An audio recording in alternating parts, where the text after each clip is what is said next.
Woo!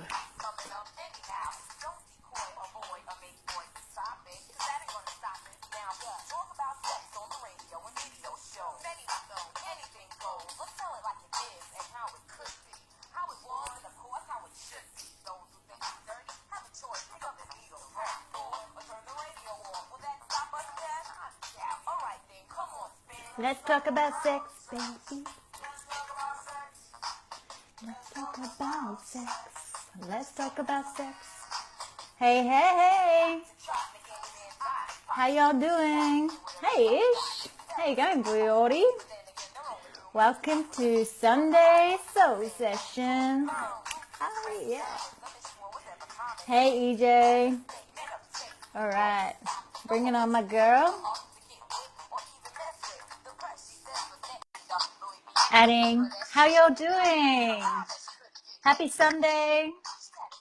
Hey. Like I had to put this on. Never had. Bit of salt and pepper. Woo. How are you, gorgeous? Oh, awesome. This is one of my jams. Yeah, I bet.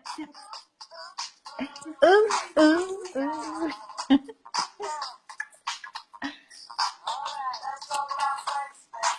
Let's talk about you and me. Let's talk about sex. Hey, everyone jumping on. All right. I love it. Good jam. How are you? Yeah, I'm amazing. How are you? Awesome. Yeah, really good. Thank you. I've had such an incredible day. Awesome. Yeah, connecting with soul sisters and getting out in the sunshine. And yeah, it's been beautiful. Awesome. How about you? What'd you get up to? I had a date. I went on a date today with a lovely man.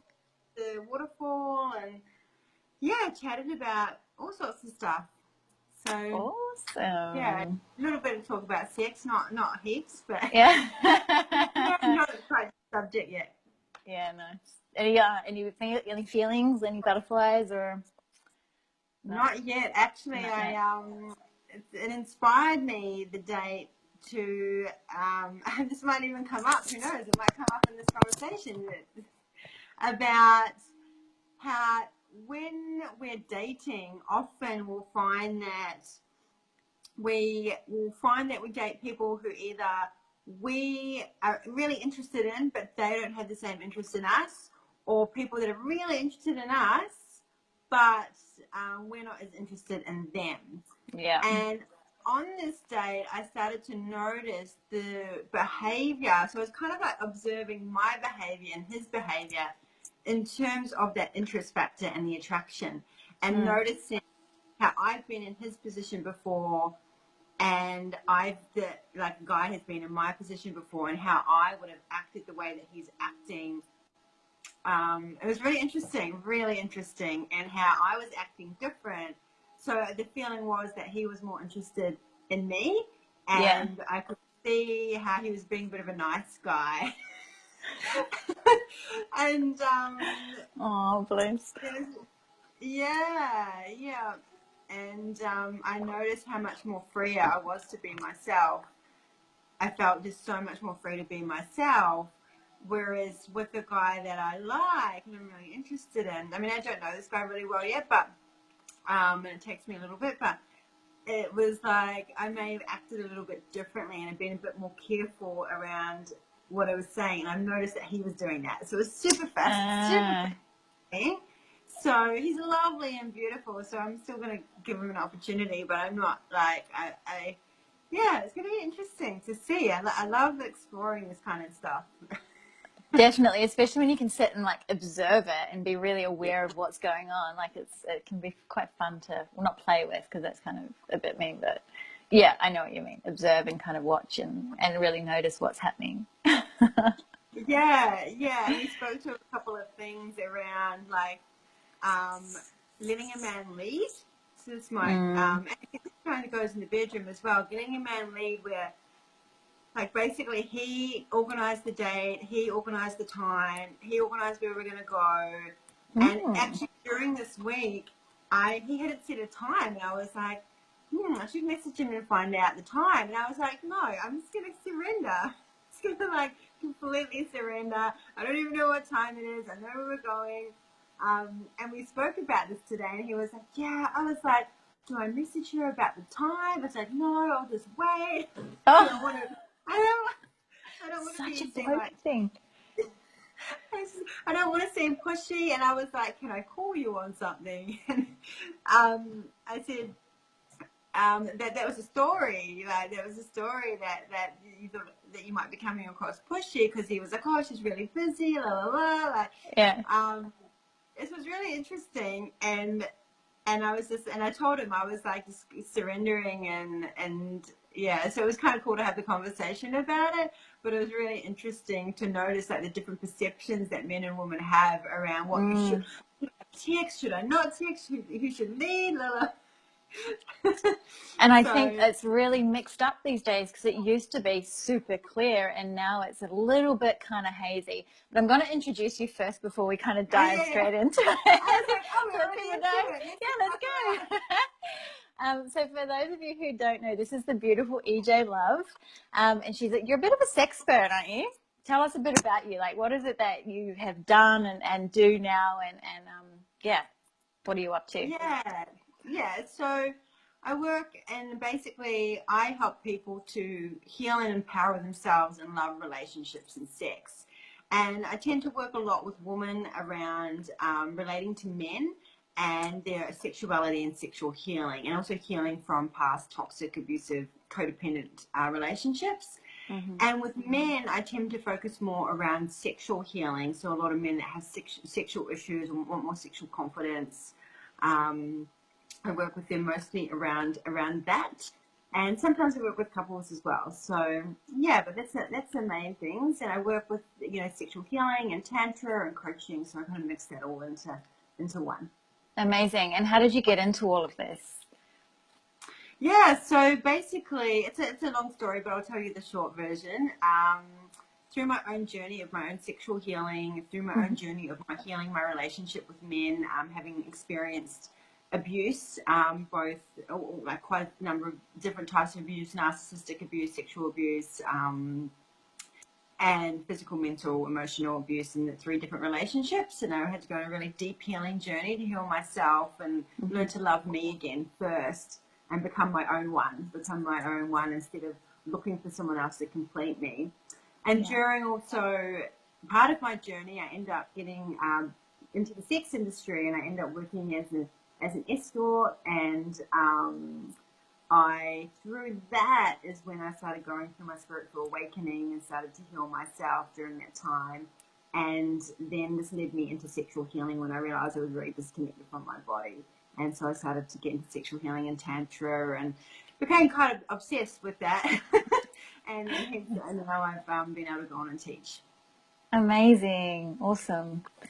Cool. All right. Well, I really wanted to get into and give my viewers, because predominantly my viewers are women who are looking for their lovers. And I just really wanted to have a real jam session with you around men and sex, and kind of gauging a bit more of an understanding, like for a woman, around a man, and kind of what they need, and kind of how to kind of dance and sex with a man in a really beautiful way. Because I think it's really seen that guys are just like, they're just after one thing. They just want to get their dick wet. And I think a lot of it, you forget that there's actually other stuff going on under the surface. It's not just necessarily about a guy just wanting to get laid all the time. So I really just would like to kind of dive into that a bit and hear your kind of expertise on that what's it called? Topic. Yeah, on men's sexuality. Yeah, I think one of the biggest insights for me, or like something that kind of blew my mind around men, was when I started to really kind of go into like a man's position on what it's like to grow up in a man in the Western world, and to understand how much in this culture they're surrounded by porn. They're not taught about how to manage the sexual energy. They're told to not touch their penis. They're told off. They have to hide their hard-ons, their self-pleasure. They have to, they're conditioned that masturbation is wrong and should be hidden. And there's all this kind of shaming and shut down around their penis and around like and showing their desire, and where they go is porn to manage it. And then what See, then that's really happens? interesting to hear, is because it's such a focus on female. Like, women don't masturbate and women aren't sexual beings. Like, it's such a hidden thing for a woman to be sexual, that to hear that men actually experience quite similar, can't find my words tonight, conditioning and stuff from society, that it's also not okay and has to be hidden, is, interesting. Yeah, and I think it's like we know that it happens, right? We know that it happens, but feeling like it has to be secret. So many men that I see have porn addiction. Like, porn is like the biggest industry. It's like $1 billion industry. But men, and one of the reasons that this is because men aren't taught that it's okay to be emotional. And the outlet for them is stress. Their stress relief outfit is often ejaculation, is masturbation. Like, this is how they're dealing with their emotional stress, because they're taught that it's weak to feel their emotions, that it's weak to cry, that it's to not be aggressive and things like that. That if you're like, yeah. So basically, their emotions are shamed, and then they're not taught how to manage, and their go-to often becomes like that emotional stress relief through masturbation and through numbing it out through porn. So, yeah, that's a big piece of what I do with men, is teaching them how to learn to manage their sexual energy and feel their emotions, and give them permission to be vulnerable, and that it's safe for them to be vulnerable, that it's not weak to be vulnerable, and to give them other ways, other tools to feel their emotions, and to hold space for that as well. To have a woman holding space for them to do that is really important, because what often happens is that a man doesn't want to show his emotions in front of a woman, because more women are conditioned that men have to be strong and tough and be the knight in shining armor and be their hero. And so it can feel really shameful for a man to not show up in that way. Yet I know as a woman, when a man is vulnerable with me, it's very heart-opening for me to see a man in his vulnerability. I'm like, I open up and I feel safer often. So I think, yeah, and it makes me open up more sexually to a man as well. Definitely, me too. But I was actually listening to something not long ago by Brene Brown, and she was talking about vulnerability and how, women sit there and they say, we want our man to be vulnerable. We want him to express emotion and show us. But then often we'll come home and they'll be expressing something or some kind of emotion, and we'll be like, well, what's wrong with you? Why are you being like this? Like, why are you behaving like this? And that's them trying to open up to us, and us doing that. It's like, so we're so conditioned to them being the strong ones still, that by us doing that, it's teaching them that it's not okay for them to open up still and show that vulnerability. Yeah, and so the best thing with that is to actually just say, I'm here for you. Yeah. Really simple. Just to let them know, hey, I'm here for you. And it's really important to not go into the fixing, because what a man may see that as is, you just want me to get back to being my normal self instead of letting me be with what's right here, right now. And it's kind of going back to the whole like, and then on the flip side of that, and I spoke about this on my day to day, is like that then a man he starts shutting down, and then she's like, why won't you talk to me? Why won't you open up? Like, he's just so closed off. He's just so shut down. And that's, because of obviously childhood conditioning, but also because of the man's been in a relationship with a woman where she hasn't held space for him to share his emotions. Then he thinks that it's not okay, and then he can't show that. And so he just internalizes it as well. Yeah, absolutely. And I've so been guilty of that. It was funny when I was listening to that podcast, I was just like, oh God, it was like a slap in the face for me, because I was always saying, I want you to be vulnerable. I want you to express yourself and tell me what's going on and share with me what's going on. And then it was like a reality check. I'm like, oh my God, I'm actually going against everything that I say that I want, and I'm causing him to actually shut down even more and not open up to me, because I'm saying, what's wrong with you? Why are you behaving like this? Yeah, exactly. So it's like saying like you're wrong, and so I think the whole wording, just I'm here for you, is then what it does is it gives the man because sometimes it takes a bit longer than women. And I heard this great analogy about men and women's emotions, that the difference between how a woman processes emotions and how a man processes emotions is that a woman is like, processing her emotions is like on a rocket ship into space, is how fast she processes emotions. And a man processes his emotions like a horse in a cart dragging a rock. Yeah. And it just, Yes. That's so true. yeah. And so we might process our emotions in like 2 to 3 minutes, right? And it might take him like 2 to 3 days before he kind of works out what was going on. And we're expecting him to be like, well, tell me what's going on. Like, what are you feeling? What is this about? Like, you know, and he's like, I don't know yet. I can't tell you. And we're like, let's figure it out. Yeah. Just talk about it. Let's just talk about it and get it over and done with. Talk about it.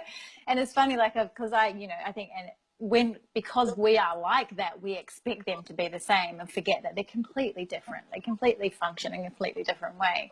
And I've learned now with my partner that if he is comes home and he's not in a good mood, I'll be like, are you okay? And he'll be like, yeah, I'm just a bit low. And I know to leave him now and just be there and give him space and, hold space for him. And eventually he will actually come and talk to me and tell me what's going on.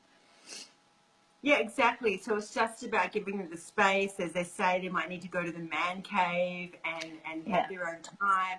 And sometimes it may look like they're not processing it. Like they may be watching TV or playing video games or doing something. And we're like, I used to be like, well, he's not even doing anything. He's not even processing it. He's like watching TV. But like, that is their form of zoning out, because that's a way that they have to sometimes take their time to zone out for a bit, to be able to have the energy to go in, like, to the filing cabinet in their brain to pull out the thing that they need to look at. So yeah, we process things so differently.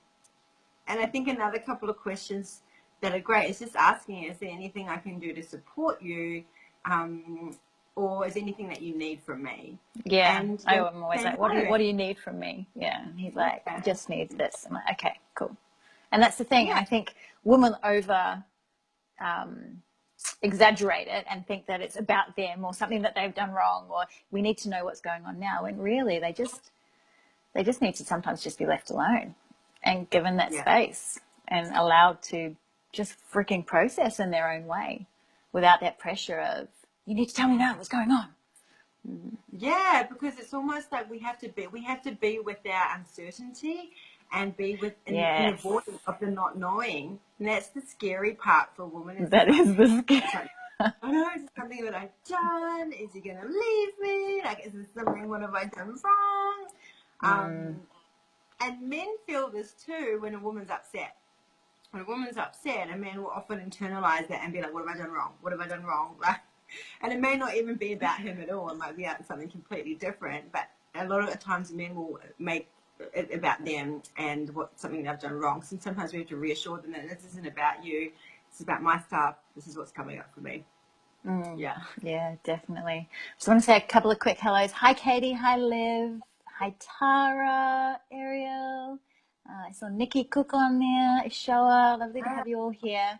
Make sure you say hello when you jump on. And if you're catching the replay, hashtag in the replay in the comment section so I know who's getting to see this message. Yeah, beautiful. So in regards to, like, I would really love to kind of, are you okay with talking about your past and the escorting industry experience? Yeah. So when you kind of, like, a lot of guys that would have come to you, was there did you kind of notice a common theme in regards to what was it? Yeah. Their reasoning for seeking that. Yeah.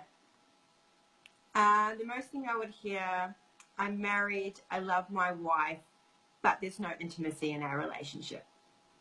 So a lot of the men, and not all men were in partnerships, but even the men that weren't, craving intimacy. And so is that just through sex, Because I know, like, for me, intimacy is more than just sex, but I have heard that men experience intimacy through sex, and that sex is such an important part of their makeup and a relationship for them, that if they're not getting it, they don't feel connected. Yeah, so for the interesting thing is that usually what a woman requires for sex is connection. I need to feel connection to want to have sex. And it's the other way around for men. To feel connected, need to have sex with you, right? So sex deepens the connection, whereas I don't know who the hell designed us, but why did they make us similar? I don't know. And It's like, yeah. It takes up a lot of my time learning all this stuff, guys. But it's fascinating, and it really is about celebrating our differences, because there is purpose to it. And so a man experienced connection with a woman through sex, right?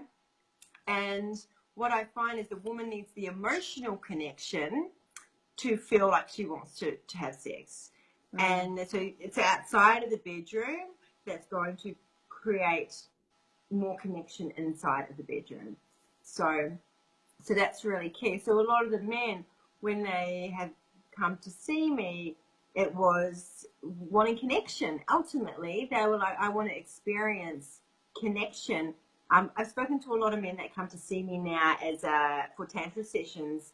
That often, what's really interesting is they come to see me and they go, I went to see an escort, and I felt like it didn't get me what I wanted. It was like, she wasn't really there. It was a bit robotic. It was not very intimate. And they start to realize that intimacy is so much more than just a physical act of sex. And they actually are what they're really wanting is connection with self first. And they're looking for that connection outside in these different sexual experiences. And what they're really needing is to actually connect with their hearts, because they're like quite disconnected, but they don't know how to do that. They don't know how to connect to the heart, because it's through the vulnerability and through feeling. What they're trying to do is feel through their cocks, basically, and trying to connect through their cocks. But they have to bring the energy into the heart, and that's what the Tantra practices does. It's just bringing up the energy from the cock into the heart and being able to connect that way. Because underneath all that sexual energy, underneath all the sexual desire, underneath that is actually the feelings, and the heart and the vulnerability is underneath all of that. That's really wanting to be felt. Yeah. Right. So then I kind of find it curious, because if sex actually makes them feel connected, yet they can go out and just like shag, like go out and just hump like rabbits and not fall in love all the time. You would think it would be the other way around, because women tend to fall in love with anyone that they have sex with, and but we need the connection and stuff before. Yeah, it's really. Yeah, I think there's different times that I've seen in a man's life where he'll have different things that he does. So as men get older, they seek more intimacy and more emotional. Like it was so interesting as an escort. when I had, I bet it was. It would have been eye-opening. It's so funny. I had these young guys, like maybe in their 20s and 30s, and they'd text me and they'd be like, I'm hot and I'm in my 20s, and you're gonna have the best time with me. And they'd rock in, and they'd be just wanting to bam, bam, bam, in this friction base, like release, like intensity, like porn style. This is what they'd be like going for, right? And it'd be kind of like them getting off. Their focus would be on them getting off, right? The older men that were like maybe late 30 or probably from early to mid 30s on, into their 50s, would come in and then want to please me, and they want to make me happy, and they want to be all intimate and sensual. And it was so funny, because the young guys were thinking that I was going to be like, yay, a young guy, when really it was like the older guys. Yeah, like, great. Yeah. I'm going to have a good time. So this is going to be far less work. Yeah. Yeah, because and a lot of the young guys assumed, oh, you must get like old guys all the time, like the kind of this attitude, and yeah, it's so funny because it's like kind of this ego energy coming in with thinking that I'm going to be so happy that hey, you're a young, good-looking guy when actually I'm like, no, I mean, and this is a generalization because there was a few younger guys that were like a bit more sensual, and so they're definitely out there, and but yeah, on a generalization, and I really feel like what happens is that as men do get older, they start to shift, and they start to really want to focus. And what actually happens is that as men get older, their brain actually, the makeup of the brain changes a bit.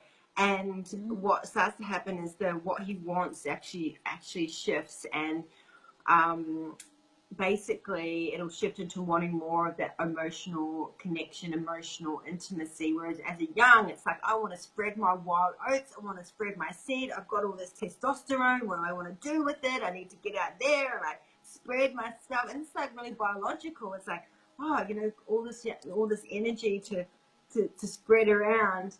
All that So yeah, testosterone surging through their yeah. bodies. Yeah, Yeah, wow. and again, I can have compassion for that now because I understand a lot of these young guys have come out of just being like puberty and have not.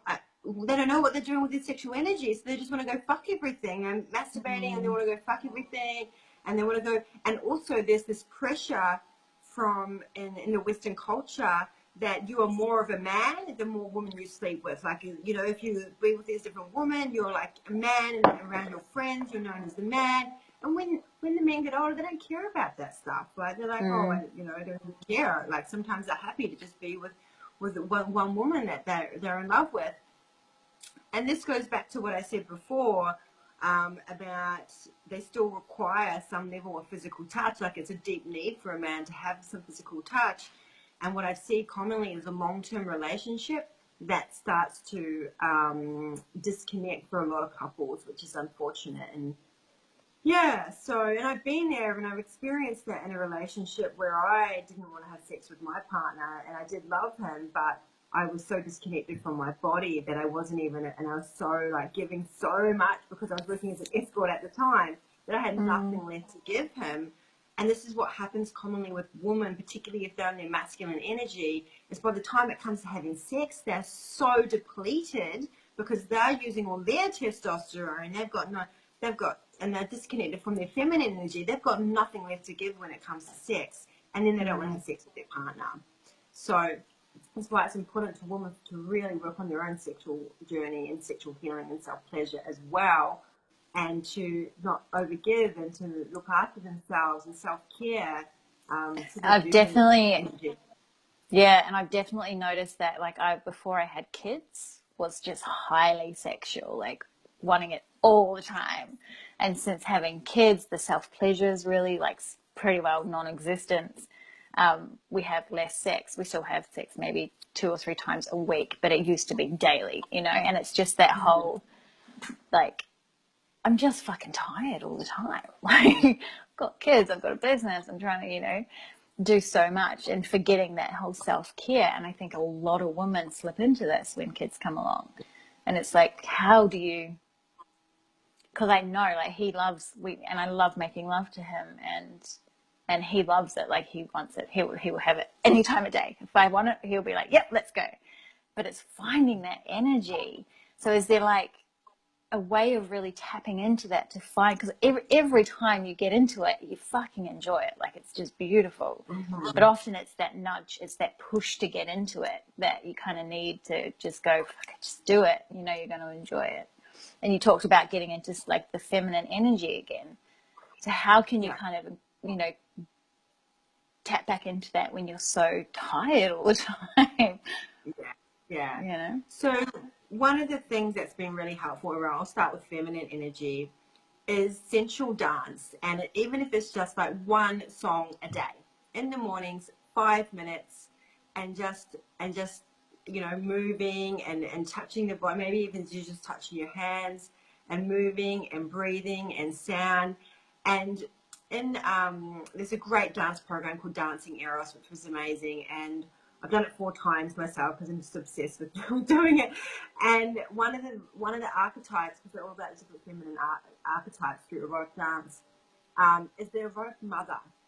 And this is a powerful archetype for mothers because it's about them actually dancing in a way that is about filling your own cup. Okay, so it might be rolling around on the bed and stretching out, or just like, it's this kind of thing. It's like just moving your body to get into your body and get out of the mind. So even if it's just 5 minutes a day, it can be really, really powerful. And in terms of like jump-starting your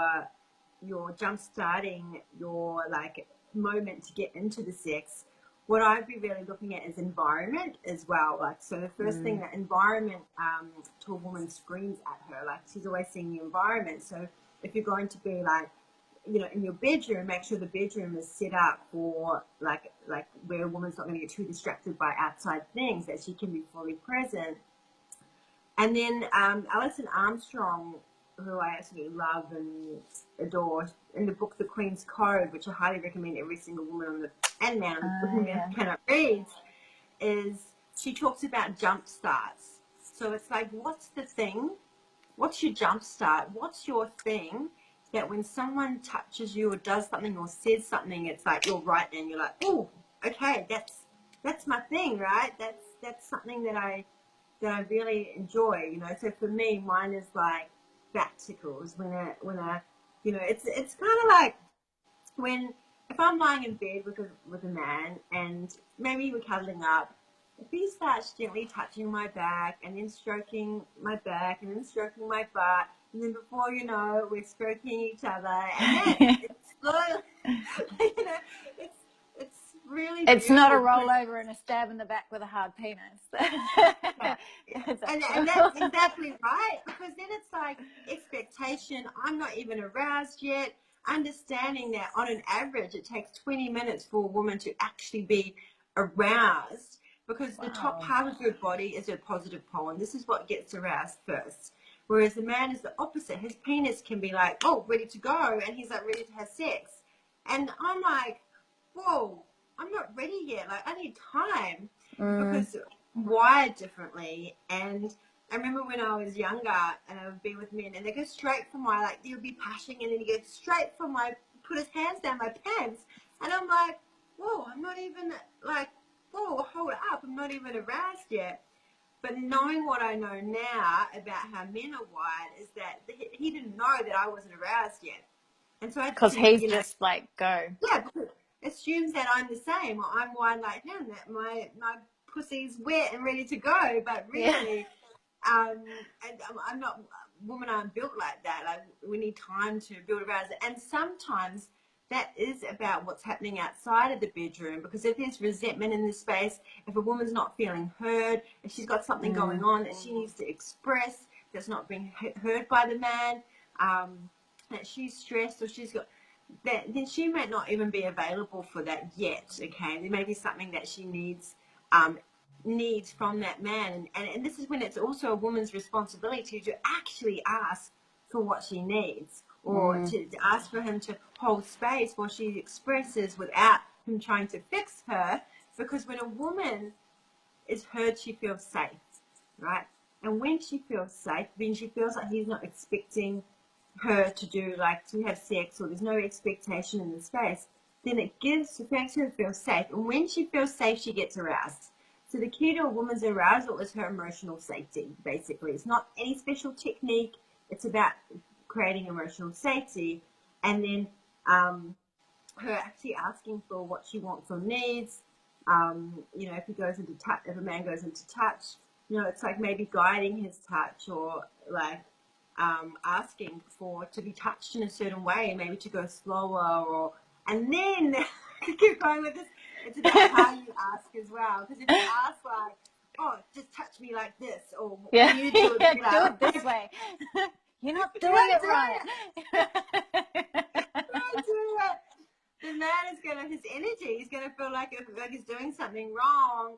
So usually what I recommend is to go in with like, it's just about, what I'd really love is dot dot dot, insert the thing, right? So, and then a man's like, oh my god, she's telling me what she wants, this is great. Yes, I can please her. Right? Yeah. Yeah, awesome. Yeah, they want to know what we want. They really do. They're like, why doesn't she just tell me what she wants? I just want to know.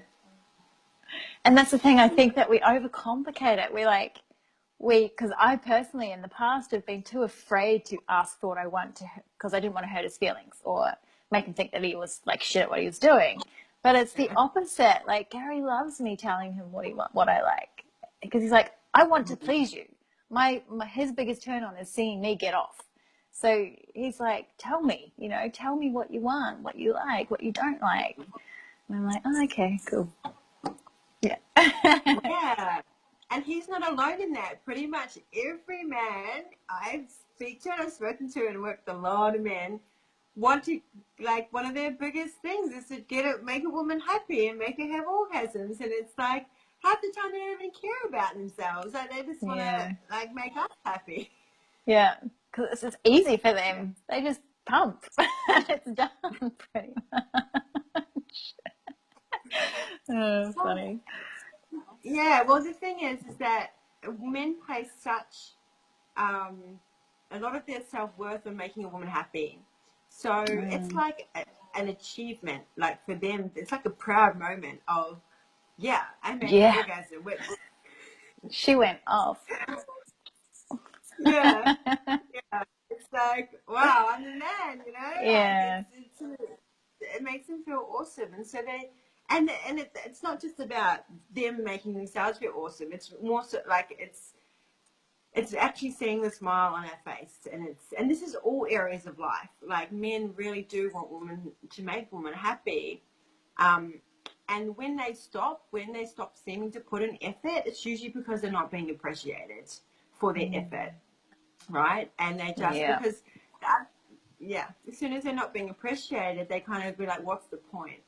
What's the point? Well, no matter what I do, it's never enough to make her happy. So what's the point? And then they stop putting in effort. And so I encourage the woman watching this to even just appreciate, even if the man, if he completely fucks it up, appreciate him for putting in the effort, at least giving it a go. And then maybe ask for what you want. Keep asking, for what you want, because he's learning, right? And every woman is so different that, what happened with his last partner is not going to probably work for the next thing, but he may not be aware of that yet. Yes, definitely. So we're going to communicate these things. Yeah, exactly. And have that, not be afraid to express yourself. And it, like you said earlier, it's about the way that you communicate it. It's not so much about asking for what you want, it's how you ask that is really key, because, no one's going to respond to, you need to do it this way. Like, this is not okay, you need to do it this way. Whereas everyone will respond to, or anyone will respond to, well, I really love it when you do this, or it's amazing when this happens.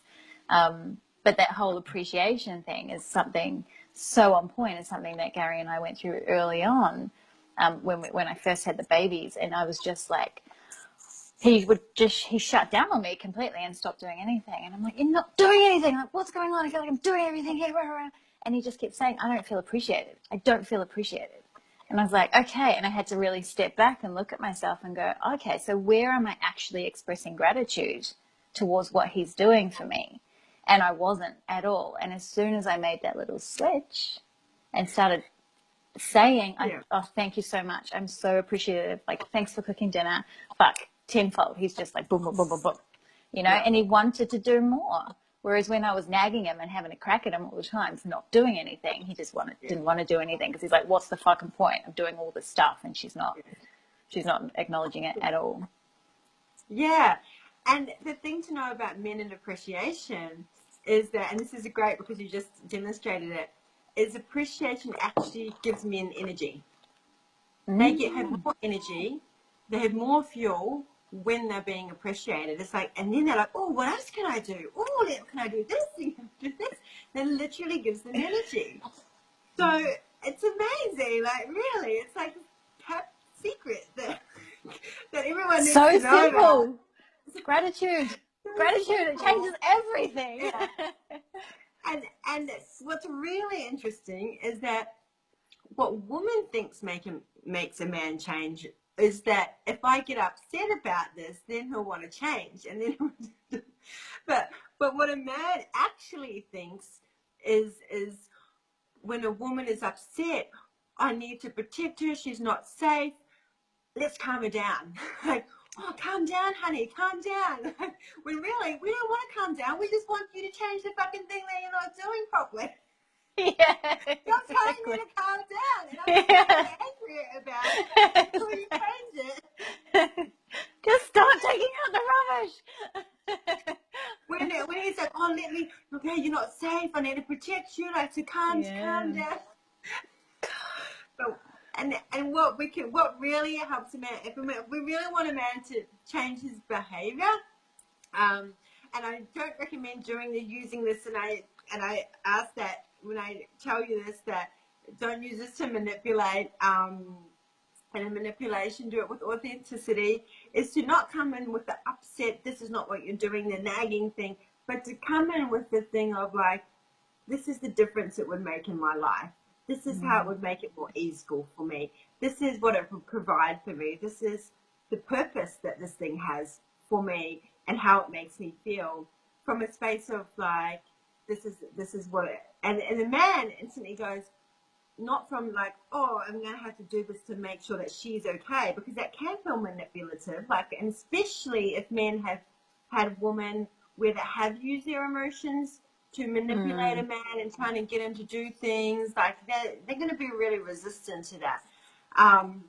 But if you come from this space of like, this is what it's going to provide for me, then he gets to be your hero basically, and he gets to see that there's a greater purpose rather than, oh, this is just going to like calm her down. And men don't even really think that doing the thing is going to necessarily change anything if she's getting upset about it. So it's more about like, this is going to make her happy rather than, oh, this is going to calm her down. It's like, what's the thing that's going to make her happy? So, okay, just doing this thing is actually going to make her happy. Okay, great. That's what I want. I want her to be happy. Yeah, exactly. And she's going to appreciate me. And she's going to appreciate me for me, which is going to make me feel like a man. It's going to build my testosterone, and I'm going to feel like there's purpose to this. And it's like all the things that he wants to do those things because he makes him feel like, it puffs him up and makes him feel good about himself. But when you're in the upset, pushy, naggy, attacking mode, energy, then he's going to feel like he's being walked all over and he's being what to do, and he's like a child, and he does not want to do those things from that. He's not going to want to do that. No. So you can feel the difference with that, right? And it's the same. Like, I think if we put ourselves in the situation, reverse engineered it, and we were being attacked or being told that we were fucking up all the time, it would be the same thing. It doesn't encourage you, and it doesn't make you want to actually step up and do more. If someone's telling you you're shit at something, then you just go, well, fuck, why am I bothering? Like, I'm just not going to do it anymore. Yeah. So I think it's really works both ways, Appreciation, gratitude is so important. Yeah, absolutely. It's so important to appreciate, to give gratitude. And I mean, I even did this on my day today where we sat down in the end and we just expressed 3 gratitudes of whatever we wanted to express about, and it was really beautiful. So you can do it with anyone, really. Yeah, absolutely. Beautiful. So I'm just kind of feeling into, does anyone have any questions? If you have any questions that you would love to ask this gorgeous woman, shoot them in the comments section. I did see he loves great live streams. This is awesome, ladies. This is I can't see that. I don't know what that says. Yeah, beautiful. So let's touch back on that date a little bit and the whole kind of meeting men and that whole allowing men to lead thing, because I think this is a really juicy little topic, and that especially this day and age, like, women are like wearing so many hats, and it's like, you need to step up. And I think so many women, and I was massively guilty of this, was just hanging out in their masculine energy and not stepping into their feminine and allowing that beautiful natural dance to happen between the masculine and feminine. And I think it's really interesting that this was what came up for you today, because I was thinking about it just a couple of days ago, how, you know, because I work with women who are wanting to get back into relationships and find that, and so many of them are really in that masculine energy and not connected to their feminine at all, and really kind of pushing, I guess, well, not pushing, but I really think that energy, if a man meets a woman who's really in her masculine, it's a massive turn off for them. Yeah, would you agree? Yeah, so what I was talking about today, we actually had a conversation about it, was that what often happens is a woman will come in with her, like, this masculine energy, and will generally be polarized to a man that is more feminine, or she will show up in a way where he'll respond to her energy being more feminine. And this polarization is like chemistry, attraction, creates attraction. Whereas if you get, like, a lot of these masculine women are like, I want a masculine man, I want a man that leads, that's going to look after me, that's going to make decisions, that's going to plan stuff. I want to do all that, right? The thing is, though, it's like, if they remain in their masculine, that's going to create, with a masculine man, you're going to create a friendship because you've got two masculines, because you're not going to create polarity. You're not going to create chemistry with two masculine energies in the space. And sometimes, you know, to create that attraction, if the woman stays in a masculine, it means that man may have come in all like that, but then he starts to go feminine because she keeps showing up in that, and then she starts taking control. So what needs to happen is that the woman has to start. So can I just stop? So what does that do to a man? Like, does that affect? Yeah, and that's what I was getting at. It's like, it makes him feel like less of a man. Yeah. And that is not going to be a good thing in a relationship. Like, he wants to feel like your king. And I know, like, when I call Gary my king, he just puffs up. He's like, yes, I am your king. I'm like, you're my queen, baby. And it's beautiful. Yeah, he wants to be your king, he wants to be your hero, and we have to allow him. Now, what I see commonly, especially for successful, powerful businesswomen and intelligent women, is that they've learned that to a lot of their value, they've associated a lot of their value and their worth with their intelligence and their success.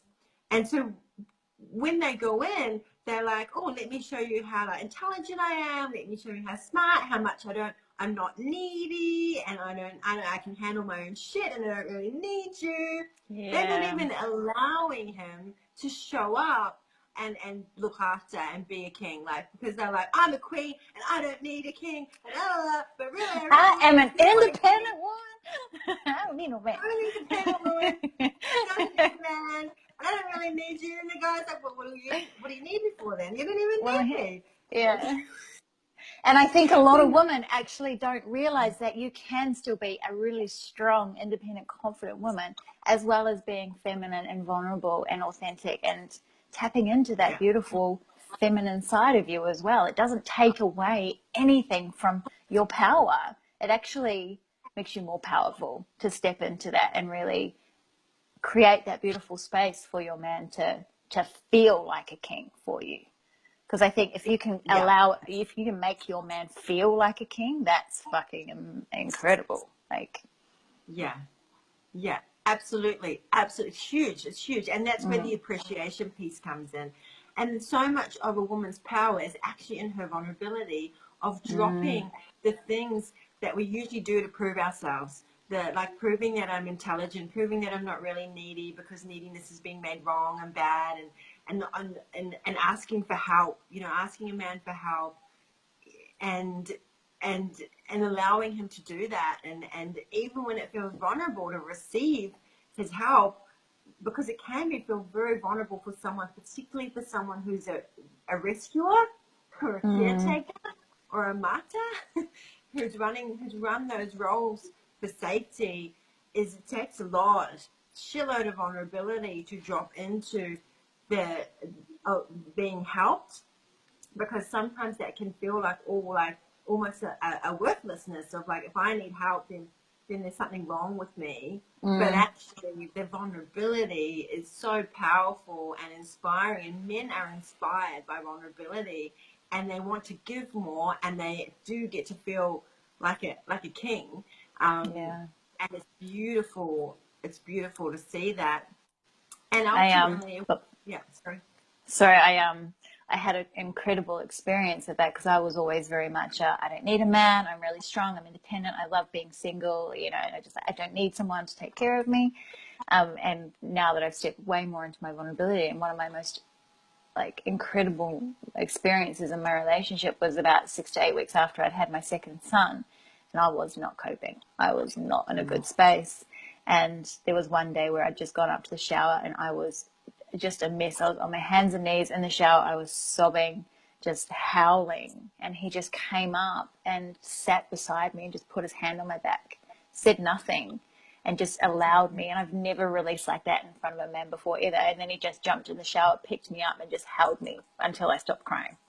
And I have never felt so loved and so vulnerable, so seen in all my life, yet so safe and secure. And that just strengthened our relationship tenfold. And that's the power in that. And vulnerability is like, if you can step into that and really trust someone to see you, holy, the intimacy that you experience and the connection that you experience with that person is like, it's nothing you can really describe. It's incredible. Yeah, yeah, and it's creating that again, that emotional safety, and ultimately that vulnerability is at the heart of connection, a heart of connection. And so it was so beautiful, but it's like you have to really allow yourself to go there and to receive that help. And um, I imagine that he would have felt like your hero for being able to do that, provide that for Yeah. you. So, Because I was just so yeah. grateful for him in that moment. And that he just knew he didn't need to say anything.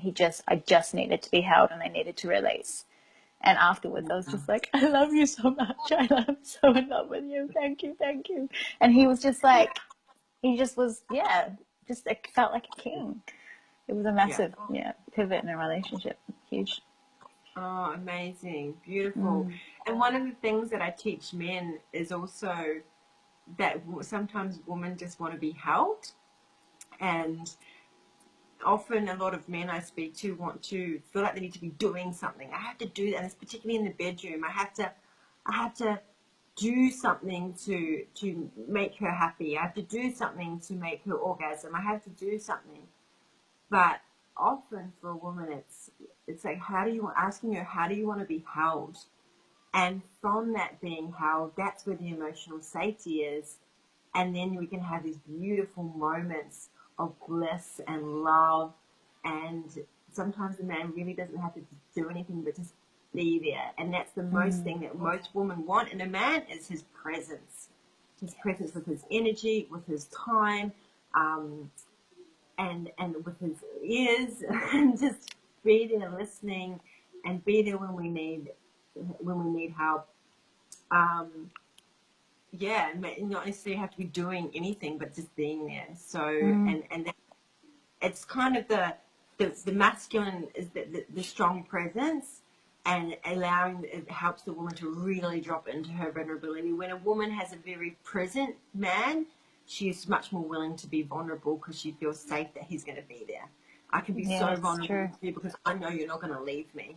I can go to the depths of my vulnerability because I know you're still going to be there, and that allows me to open to you more.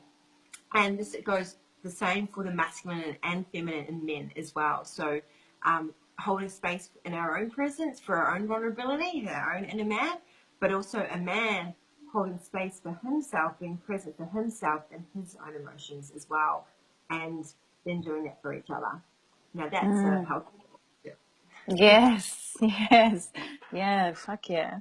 Um, so back to that kind of, just, we got a little bit off track there of the I know whole, we like, did. the dating and the meeting and the Yeah. masculine and feminine, when a woman's more in her masculine. And I feel like you were going to go into a point on that before I cut you off and told you my vulnerability story. Good. Can you Perfect. remember what it was? Well, it was to do with polarity, yeah, around. Yeah. How So, it's women feel like they need to be strong, or it takes away from their strength and stuff if they're showing up. And they're feminine. Yeah. So a big chunk of the stuff I teach is about women evolving their inner masculine energy, so that their inner masculine is not immature and needing to control everything to feel safe, which is usually what's going on. Is that as long as I have certainty and control, then I won't get rejected or abandoned, and I'll be emotionally safe, right? So I go in and I create, well, often they'll create some kind of like dependency, even like a lot of women I see have this rescuing tendency and will attract men that they start to rescue, and then this creates some kind of like a dependency, and it's likely that they're going to leave. And what's really interesting is that there becomes this kind of mother-child dynamic with a lot of relationships where this woman starts to play this kind of mother role, which is also like the caretaker, the rescuer. And then the man can often, and this goes reverse as well, but I'm just speaking more to what I commonly see in the woman that I speak with. And then the man goes into this victim and not being responsible. And so the woman becomes overly responsible, ends up doing everything, ends up like, oh, why do I have to do everything? Why do I have to leave? Why is it up to me? Why do I have to make decisions? But ultimately, there's been a payoff there because there's been the safety and the certainty. And the key to this, again, is vulnerability, but also be willing to be in the unknown and to have a man that step up. As they say, what do we to step up? And, it's just sometimes you've got to be in the not doing anything and the not unknown and surrendering, where until he's like, okay, I better do something. And then so she has to be really surrendered and be really feminine and not do anything. And until he goes, okay, I got to step up and be responsible because if I don't. It's so fucking true. And almost, I was speaking today about a lot of my life, I've ended up being overly responsible, where I've been quite financially responsible as well. And I've had men that have actually left their jobs and I've supported them. And for me, there was also a payoff because it created dependency on me. Therefore, they were less likely to leave because I had abandonment. Yeah. And then I'd be resentful because why do I have to pay for everything? But then I find that you do stuff like go out for dinner. It almost gave me a right to be resentful and create separation, right? And then want them to leave, but then they couldn't leave because they were dependent on you, which is what you created in the first place. And then what would happen is they would play put the pity card, and then I did play on my empathetic nature, and then I get to be the rescuer all over again. And then oh God! Oh, that rescue! I tell you, it's a killer. But now I'm totally aware of it, so it's okay. But I can see and creative boundaries is really, really important. Having boundaries around this kind of stuff. And I was just thinking about today how important it is. Like, okay, actually, I want to take a step back. Is like what would happen is that if I wanted to go do stuff like go out to the movies or go to dinner, I would end up making the decision and paying. And then at the time, I'd be, I'll just pay for it because I wanted to do the things with that person. But what I kept doing was enabling. They're like, wow, she keeps paying for everything. So, and I keep going to do all this cool stuff. And so I'm just enabling the behavior. And I can guarantee if I actually turned around and said, well, actually, I'm going to go to the movies, I'm going to go to dinner, but I'm going to go by myself, or I'm going to go with my friends because actually I'm not going to pay for you anymore. I can guarantee you the pain would have probably been great enough that either they would have left or they would have gone and been like, okay, now I have to go get a job because if I want to do this stuff with her, I'm going to have to actually step up, right? So I think this can be like not just necessarily this scenario, but the pain had to be great enough for, and when I just split up with one of these guys, because there was like three of them. Like the next week after we split up, he went and got a job. Because I wasn't there, so he had to. But when he was with me, the pain hadn't been great enough. I kept enabling the behavior as well. so it's all these like it's codependence. It's all codependency, right? So for me now, it's like I'm actually so aware of this over responsibility tendency that I kind of just sit back. When I date now, I really kind of allow myself to kind of surrender. There will tend to be a balance, right, at times, but more like at the start, it's like sitting back and surrendering more. But it was funny today because I was like, I really want to go to lunch. Like, I really would like to go to lunch. And I didn't really plan this, but we were going to meet at this waterfalls, and then there was this cafe nearby. So I actually screenshotted the cafe and sent it to him. Like, this is where we should meet before to go and thing. And then I was like, oh, maybe I'll just go to lunch by myself, and then he can meet me there. And then it's so funny. He turns around and says, oh, that lunch spot looks great. We should go there after the waterfalls. And I was Perfect. like, nah, he actually made the decision instead of me suggesting it. Yeah. And so he got to lead. And then I was like, oh, that sounds great. I loved it. Yeah. Just planting the little seed. Planting the seed. Yeah. Yeah, planting the seed. And then sometimes men actually want to choose something that we want, right? They want to choose something. So one of the ways, like on a date, right, it's getting, let's say, the guy's like, where do you want to go for dinner? You can say something like, I'd really love to go somewhere fun or adventurous, like maybe not for dinner, but I want to go somewhere like that has a really warm atmosphere, or I'd love to go somewhere that's got outdoor dining, right? So this guy's like, it's like giving him clues. Like, Yes. he's like, okay, now I get to problem solve. Now I get to put my problem solver hat on, and I get to find somewhere that has this and make her happy, right? Yeah. So instead of saying, where do you want to go? And you tell him this is where I want to go, like, you know, like you just give some suggestions of what would make you happy, and then he gets to choose. And this is like allowing a man to lead. Basically, he's still making the decisions, but you're kind of putting in a little bit of giving him some clues that because he wants to choose something that will make you happy. Yeah. But what I want to add to this, what often happens for a woman is she goes, she'll be like, what can I tell him that he will be okay with? Yeah. Like what is like something that would be pleasing for him?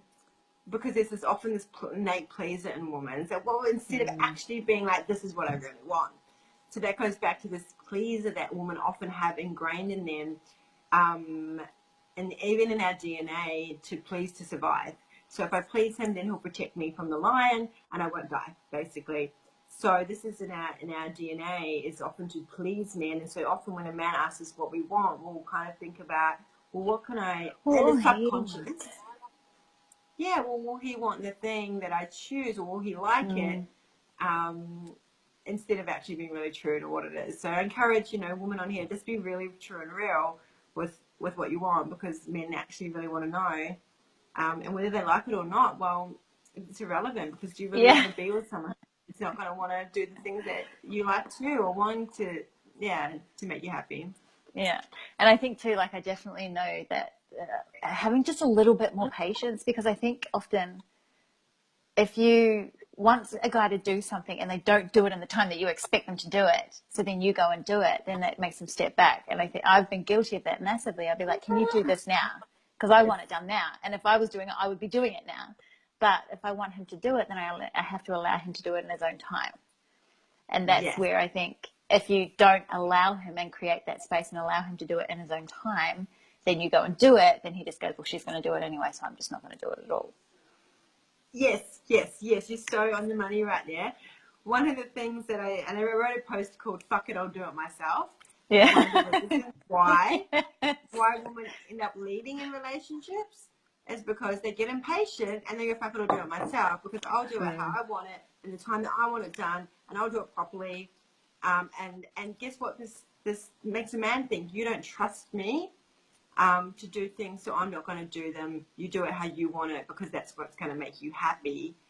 And he won't want to do those things anymore, because he doesn't think that's going to make you happy. Yeah. And then you get frustrated, because like, why isn't he making decisions or leading or this? Because you didn't trust him to lead. You didn't trust him to make decisions and how you wanted things done. So this comes back to the appreciation thing. Even if he doesn't do it right, like let him fuck up sometimes, let him make mistakes, and then, you know, like conversate about it, communicate about, you know, be really clear about what you want. Because sometimes it's not that he didn't do it right, it's that you weren't clear about how you wanted it done. Yes. Yeah, so true. Or there was a misinterpretation in the space. Sometimes it's Yeah. just a misinterpretation. That's where language and communication is so powerful, and it's such a topic that I just love. Language is amazing, and just simple tweaks in the words that you can use, and the tone that you say something can have a completely different response and outcome to what it is that you may be wanting. Like, it's just incredible how much language affects, or communication affects, relationships. Huge. Yeah, and tone of voice is the number one thing that actually triggers people. Yeah. This tone of voice, when you change your tone of voice. So it's important. Language is one of my greatest learnings, and I really love it. So It's so really fascinating. And when you start playing with it and really diving into it, it's incredible. And start actually putting in little places like could instead of should, or, you know, get to instead of have, or, you know, just these little tweaks that you can make, and how it changes energy and how it makes you. Oh yeah, that's an entirely different conversation. We can't get into that now because it's been like an hour. I could talk to you. Wow. Yeah, I know. So I think we should probably wrap it up there before we get too carried away. But my love, how can the viewers find you, follow you, work with you? Like, what have you got going on? Cool. Well, I have the Art of Loving Men workshops, which are amazing. So it covers like all the stuff we've been talking about, and we get to, you know, do a lot of stuff around inner masculine, feminine. We bring men into the space. If you have a partner, you can bring them into the space to practice some of this stuff and this languaging, and it's really beautiful. And we do some tantric practices and rituals, and it's really, really beautiful work, and it's very healing. It's incredible. So I have. And where are they? Are they Brisbane next week? Actually, in Brisbane, 15th and 16th of September. This week, or next weekend. And then I have Melbourne, Perth and Melbourne in November, and I facilitate those two with Aaron Kleineman, who's an amazing men's coach and leader. And also we are running a retreat together in Bali for men and women called the Art of Loving Tantric Soul Training 7-day retreat next year, 15th to 22nd of January.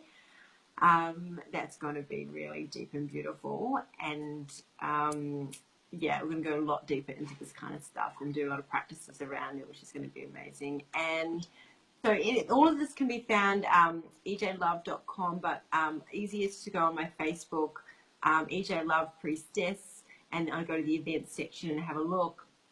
Awesome. I'll get you to pop that in the comment section as well, so that people can jump in there.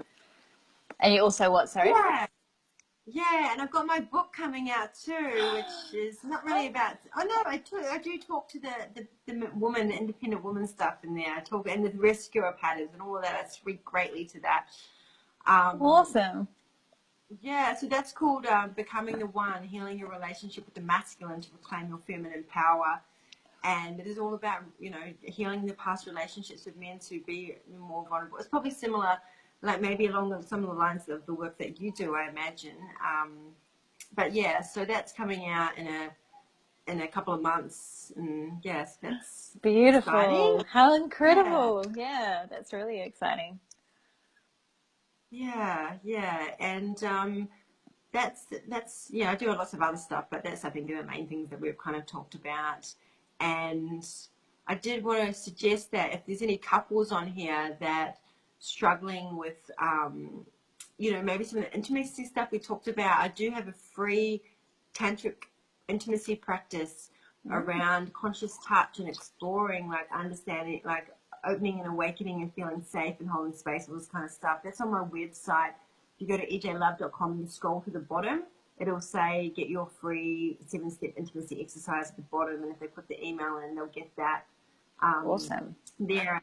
Yeah, and I also wanted to add something I recently shared with a couple client of mine was that is to create a regular practice of gratitude where you sit together and you tell each other 3 things that you're grateful and appreciate each other for.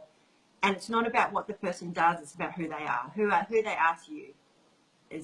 Yeah. So who they are to you is, and what are all the things that you're grateful for, and who they are to you is. It can be a really beautiful practice, and you can do that with anyone. Yeah, beautiful. Awesome. Yeah, so I'll get you to pop all of that in the comment section so people can find it nice and easily. But thank you so much for joining me tonight and going into this juicy topic. It was, beautiful. I could just talk to you for hours. It was amazing. I know. I can't believe how quick that went. I know. I feel like, your energy is amazing. I really, really enjoyed. Really feel like I vibed with your energy tonight, so I loved it. Thank you so much, and thank you for doing the work that you do. For my followers watching this, go follow this wonderful lady, and it's so great to be able to, kind of work in the same space and to connect and share with each other, because we all have different gifts to share as well, and different juicy bits and ahas, and so I know that you'll. Even I just learned stuff from your sharing, and it's been really beautiful. So thank you. Awesome. Thank you. You're welcome. Sending you so much love. And, you too, honey. Oh, Awesome. yeah, it's been beautiful. Awesome. Right. I'll see you soon. Bye. I want to go. I know. Don't leave me. See ya. Okay. Go on.